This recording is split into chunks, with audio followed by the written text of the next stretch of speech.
Hello,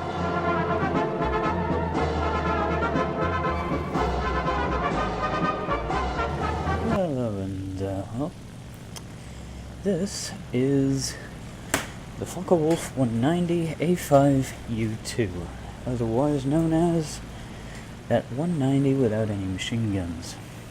So, yes, this is the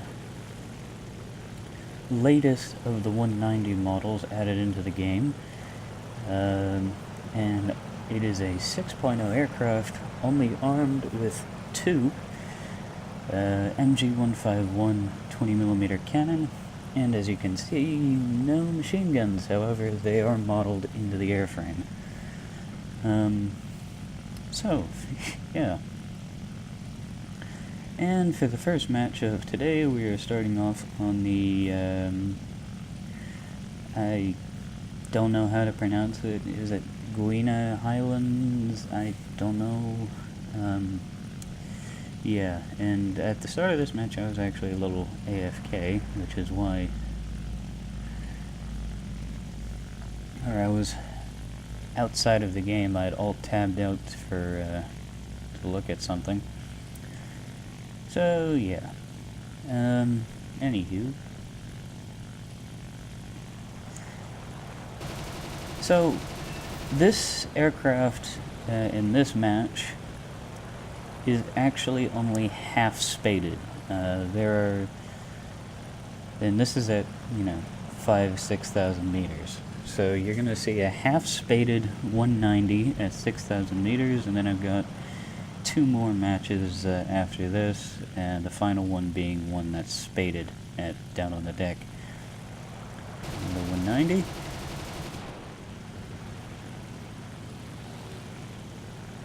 Now, what do I think about this aircraft in terms of, overall? Well, this is, in my opinion, the best 190 in the game.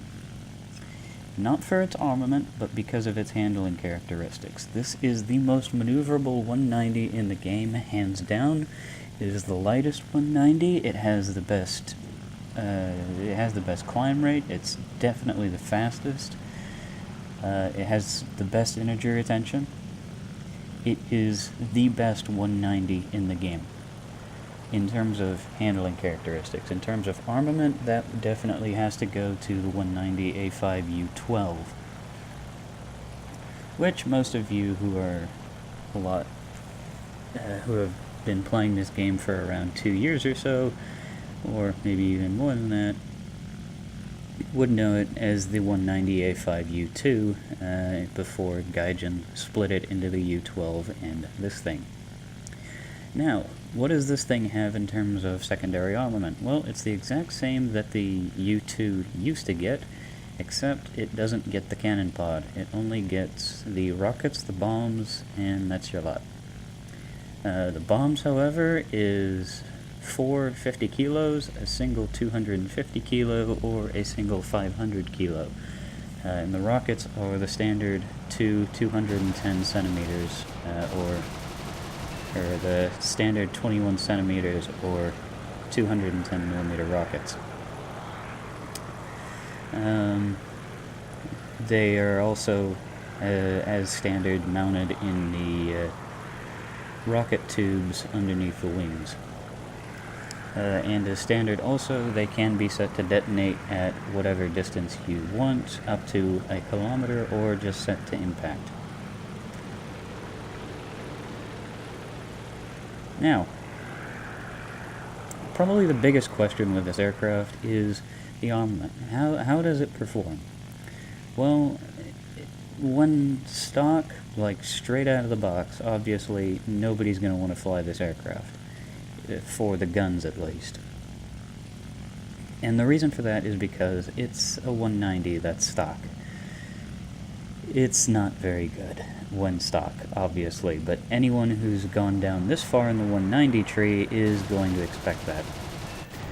However, once you get the cannon belt unlocked, which I think is in the Tier 2 upgrades, it's either Tier 1 or... I think it's Tier 2. Once you get those belts, it's basically just another 190 in terms of the guns.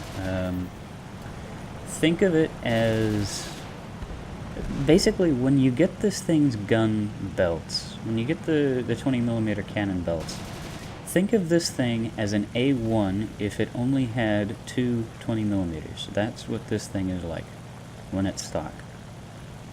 When it's stock and you have the cannon belts. Think of it as a 190 A1 with two 151s. That's basically what it is. The only difference is that this thing is 6.0, the A1 is 3.7. And that leads us on to the second question for the aircraft. The BR. This thing is not a 6.0 aircraft. It just doesn't deserve to be at 6.0.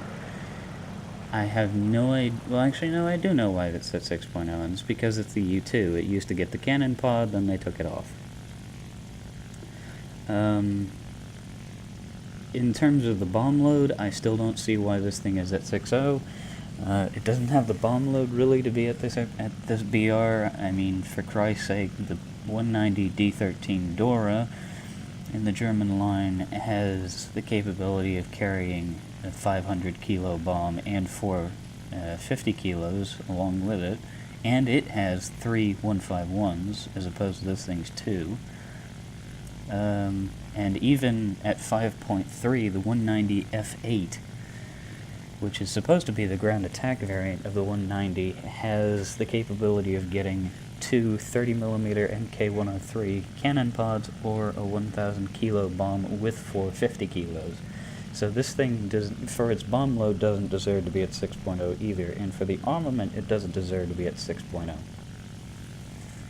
In terms of the capabilities, in terms of its handling characteristics, it's basically just a stripped-down A5, which is basically what these things, what the U2 and the U12 are. It's very, very comparable to the A1.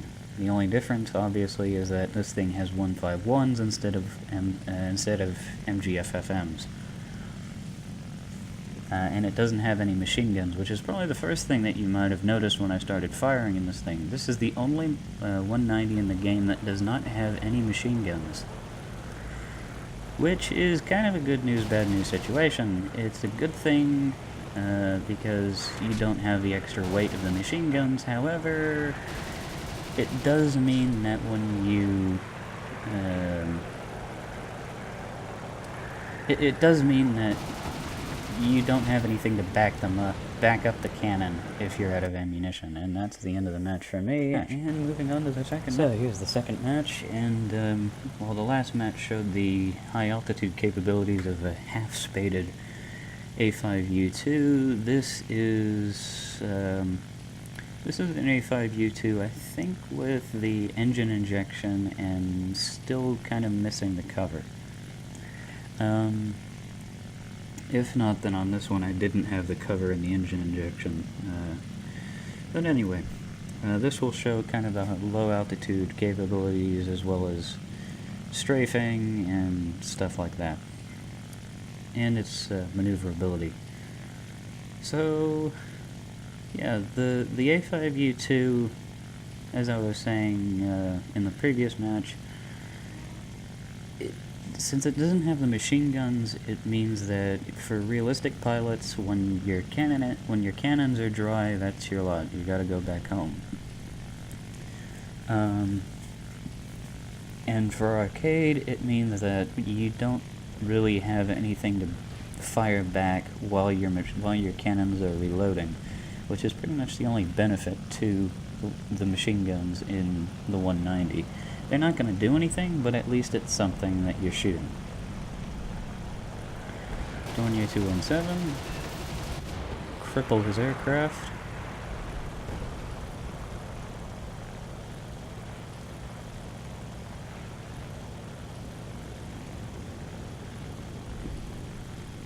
There's a Wyvern over here with me.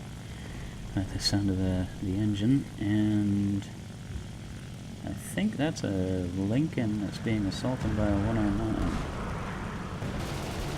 Oh no, it's a Corsair. and a PB-4Y. And the Liberator kills the Corsair. And now to, well, now there's what is that, it's a 109E1? Is that a camo? Yep, it's an E1. What the hell was that doing in this match?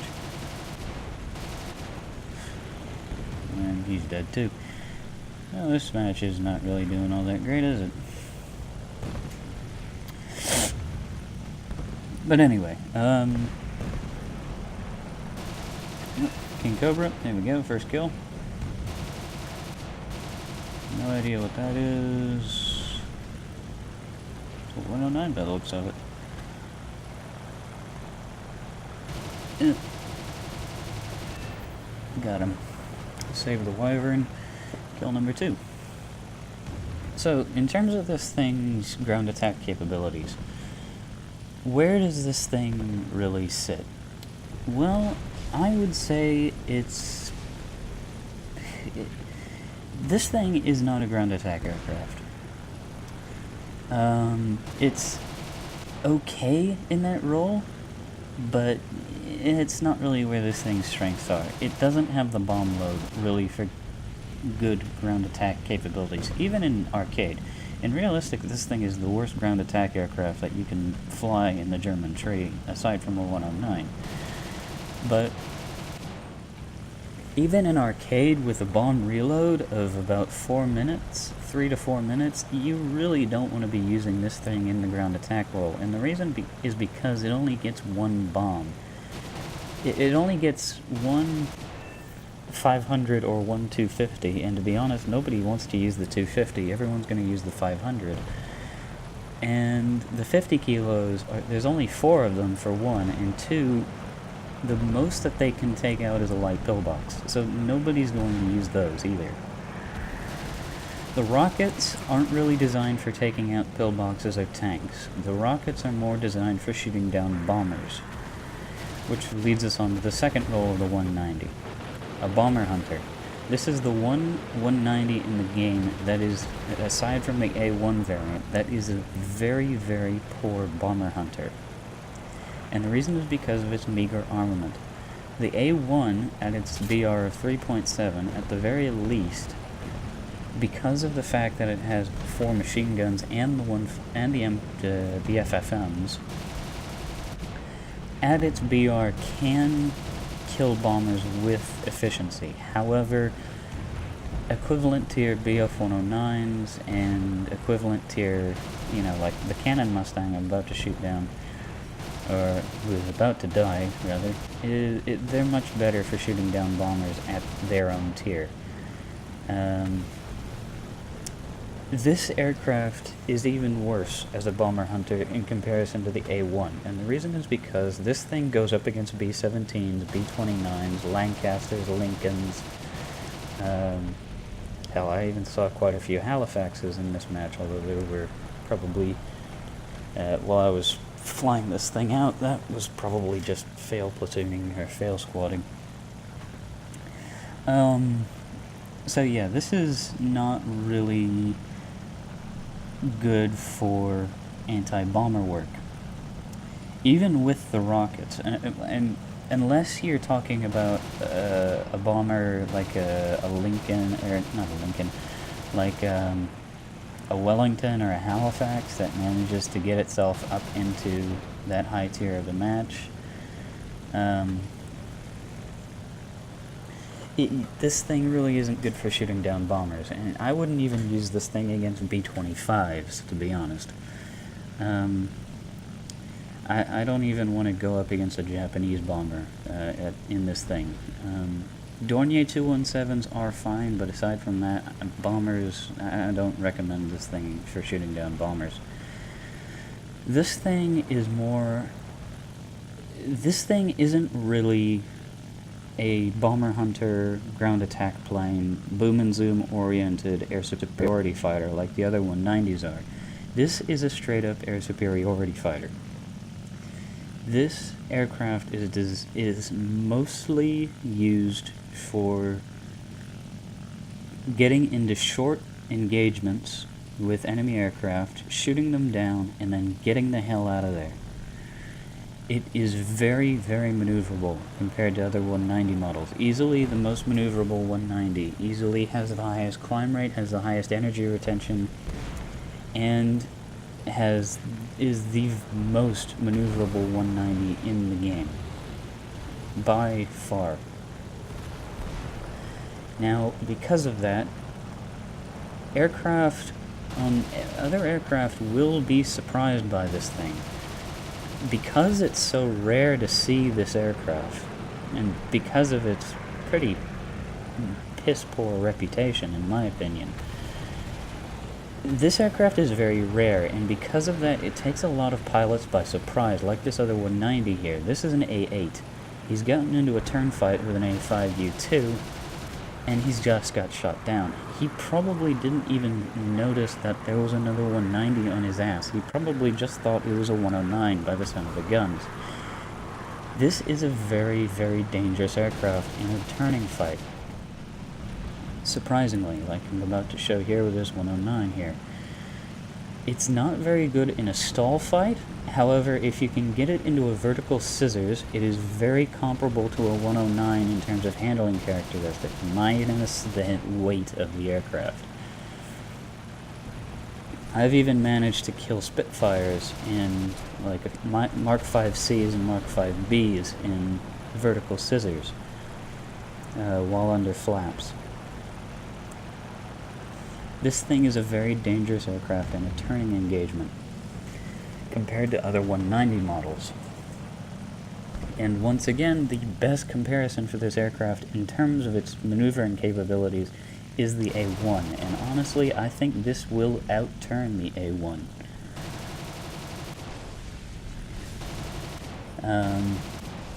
As I've just demonstrated there, this is very, very definitely the most maneuverable 190 in the game.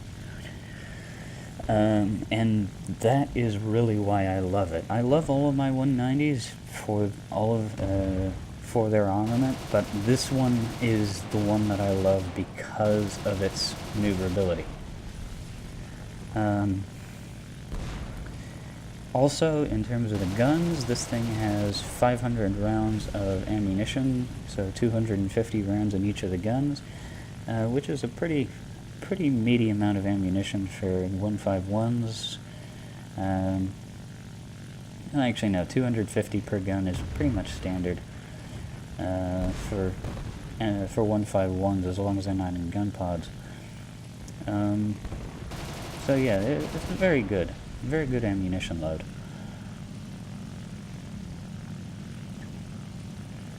And here's the strafing capabilities of the 190 here for you. There you go.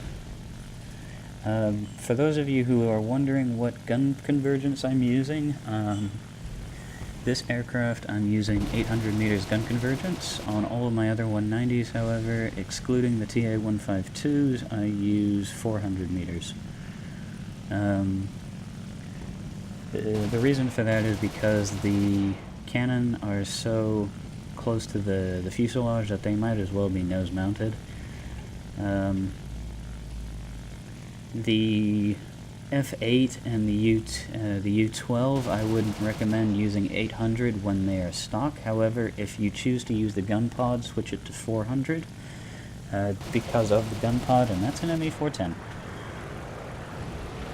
And there's the rolling capabilities for you in a head-on pass. Very, very good roll rate, just like all of the other 190s. And this is definitely my most favorite aircraft in terms of the 190 line. I adore this thing even more than the D9. In fact, actually, I think this thing is superior to the D9 in terms of handling characteristics. The D9 is probably the best of the well-known 190 in terms of the regularly flown 190s, and the reason why I say that is because this thing, like I said earlier, this thing has a very poor reputation because it doesn't get the gun pod and because it's 6.0. However, it's very, very, very much underestimated. I'm actually in a turn fight now with a Tempest Mark V. And had that friendly not been there, I would have killed it in that burst. There's a 109G model by the looks of it, G14 or G6. It looks like a G... oh no, that's an F4. So here you go, a 190 versus an F4 109 in a turning engagement. And this is the maneuverability for you of the 190 A5U2 here. This is such a maneuverable aircraft. Oh, and by the way, don't worry, in terms of kills, this is going to get a lot better in the next match. This is just kind of showing off the maneuvering capabilities of the aircraft. Now, in terms of the three major roles that the 190 generally fulfills, I'm going to go over them again. Bomber Hunter, don't do it in this aircraft, like I said earlier. Ground attack, you can do it, but it's not really the greatest at it. I would definitely use an F8 in terms of the ground attack role if I was going to use a 190 in that role. Preferably something American, but hey, this is German. And the third role is as a boom and zoom oriented air superiority fighter. That is pretty much the one role of the three major roles that the 190 usually fulfills that it is very good in still. This thing still has a very good climb rate. Not only that, but it also has a very good dive speed. Because it still retains most of the weight of the other 190s, it is very, very, very good in a dive.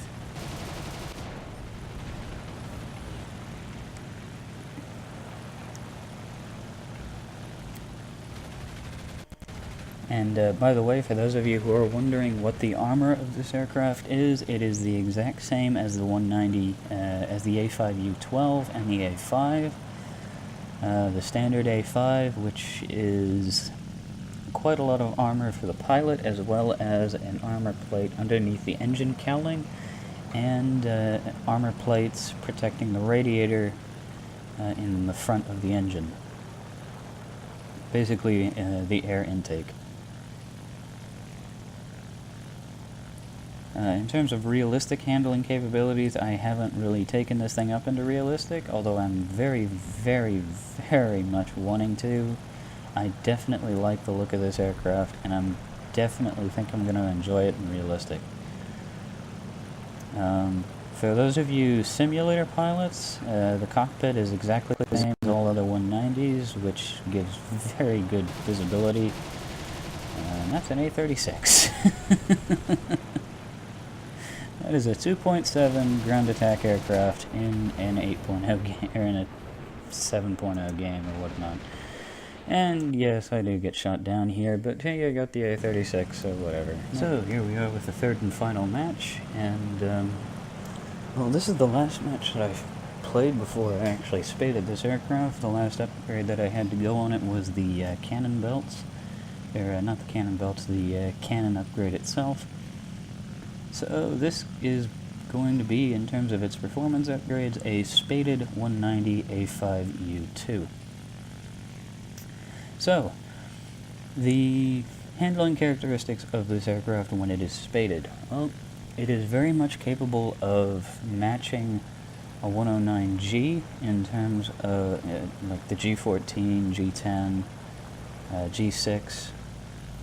In terms of maneuverability, it has 190 A5 levels of climb rate and speed. And as you are about to see in this dive here on that Typhoon down there, it is still capable of diving at equivalent rates to other 190s. It doesn't quite have the same acceleration because obviously it's a lot lighter, but it is very close. And our first victim is a Typhoon. Don't really care what variant it is, it's dead either way. Corsair goes vertical after a friendly Yak 9. Yak 9, thank you for the setup. Corsair, you are a moron. Kill number 2. B-25 down there, but the P-63 is coming in. The P-63 gets that kill, but I'm going to go after the 25 anyway. So anyway, in terms of this thing's roles as... in terms of this thing as an air superiority fighter, like for boom and zoom, it's very, very good in this role. It's equally as capable as other 190s. It doesn't quite have the same punch, obviously, because it only has 2 guns as opposed to 4 or even 6, but it is still very, very good in terms of booming and zooming. It still keeps most of the weight, or at least a good chunk of the weight that other 190s have. Its guns are also very, very good. Once again, 500 rounds for 20 millimeters is very good, even for this tier. So yeah, and in terms of its maneuvering capabilities, it is much easier to pull out of a dive in this aircraft than other 190 models. It also has very good climb rate for in terms of 190s. Aside from the D model 190s, this thing will outclimb any 190 in the game. It easily has the highest climb rate of any of the 190s. And is also the lightest of the 190s, leaving it to be the most maneuverable, like I said earlier. Typhoon gets away with the lag. 109G, that's a 14AS, that's the Italian 109G. Spitfire, go for him, but no hits.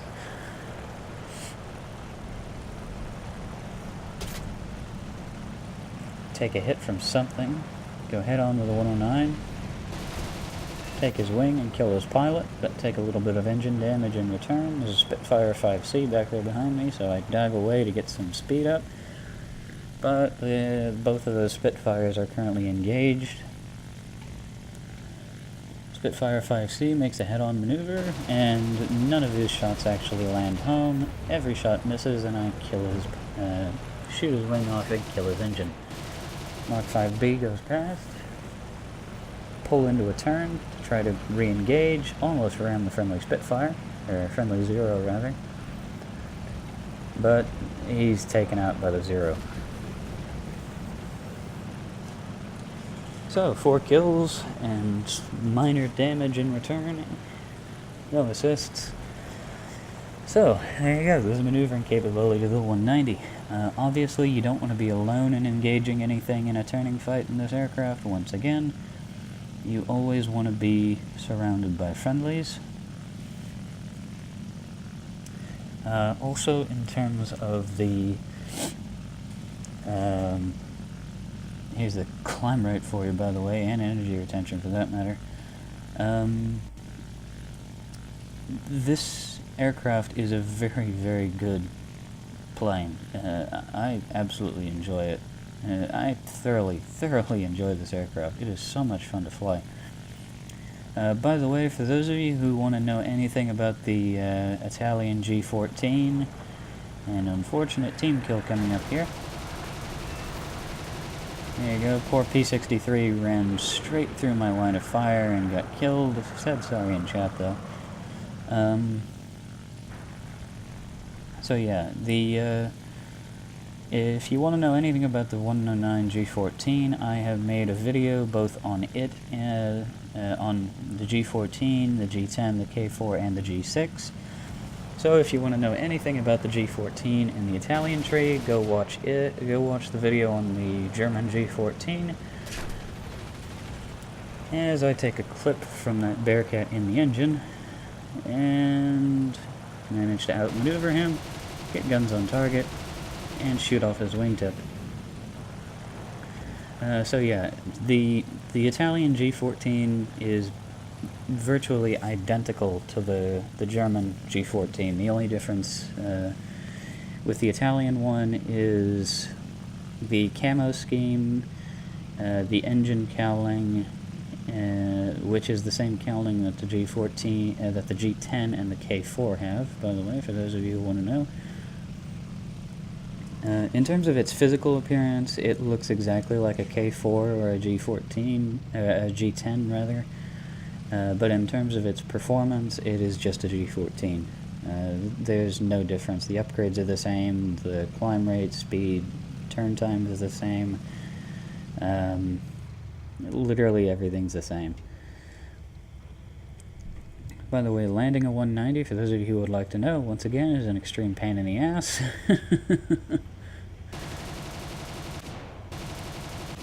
This thing has very good suspension and is very bouncy on the runway, as all other 190s are. But, I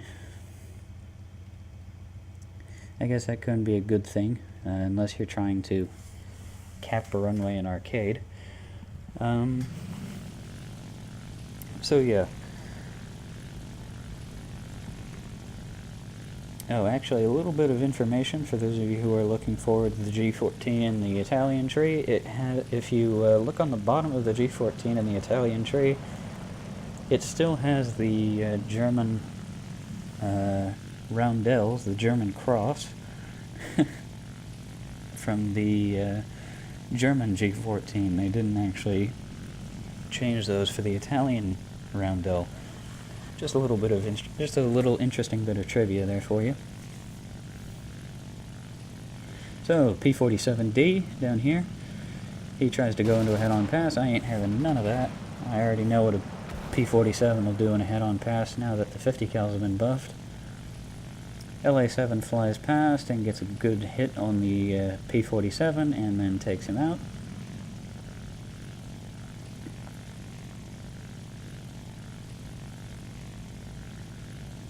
P63 King Cobra, it's the flying banana.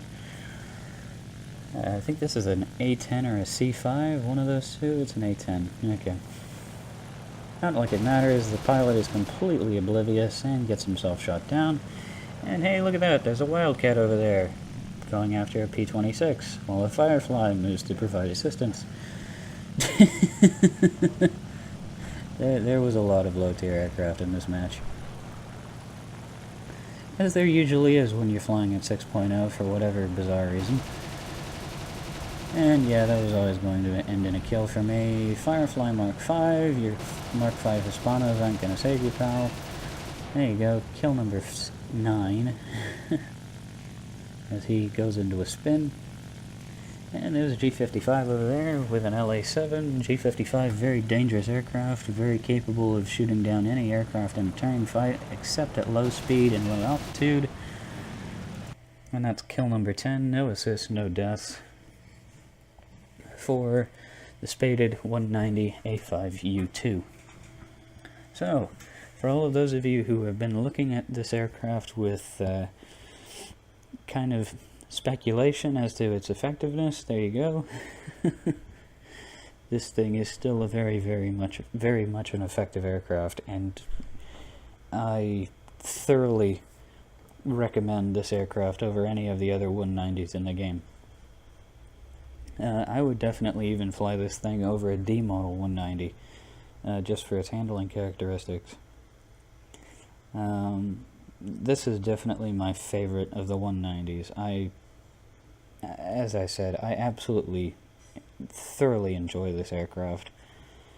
There really is nothing bad that I can say about the aircraft, aside from the meager armament, which makes it pretty inadequate for going after bombers, and the fact that its armament is very much...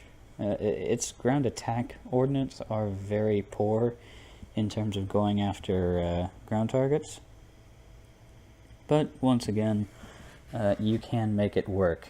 Also, like I said in the first match, the rockets that this aircraft gets are the 21 centimeter rockets, or 210 millimeters, and they are not designed really for going after tanks. Tanks or pillboxes. They are anti-bomber rockets. They are designed to be fired into the hulls and wings of B-17s and Lancasters, and not really much else. As such, I would not recommend using them as anti-ground, like going after tanks. You can, but they will one-shot tanks and they will one-shot light pillboxes, but because there's only 2 of them, you can't really go after ground targets with them. They are much, much more better suited for air-to-air engagements. Once again, for the bomb load, it is very, very poor. However, in terms of weight of bombs, it is very poor. However, a 500 kilo bomb will one-shot a standard, will one-shot a heavy pillbox, which is very good. However, it's only that one bomb that you get, which is a very meager bomb load, even at this tier. And in terms of its ground attack in terms of this thing's BR overall, this thing is not a 6.0 aircraft. At the very most, this is a 5.3 aircraft. So if Gaijin would lower this thing's BR, at least in arcade, that would be very much appreciated. Once again, like I said, you can definitely make this thing work outside of in 6.0. However, you don't really want to be in that situation. It is much better at 5.7. Or much better at 5.3 or 4.3 at the lowest. So there you go. There's my opinions of the 190A5U2, how you should fly it, and all of its weaknesses, which there really are not many of. So I'm going to go fly some TA-152s, 262s, and the D12. Go ahead and get those. Get my TA-152s and the D12 spaded, and I will see you guys next time. Have a good one.